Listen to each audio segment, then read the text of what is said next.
Hello guys, and today I am reviewing this plane and this helicopter. Okay, first we're going to start with the helicopter. So the helicopter's interior is basically only made of fans. The back's kind of off. Wait, I'll fix it. Good.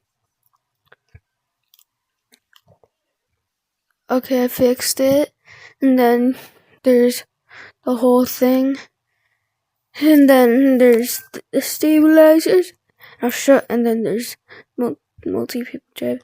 And this is how it flies.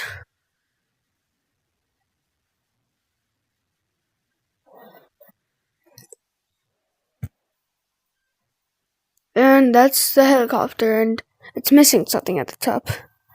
Okay, that's all of that one. Go! Boom, boom. Okay, the plane. The interior is made out of wood planks. Can hold up to 4 people. It's pretty fast. It has big flashlights, and this is how it flies. That's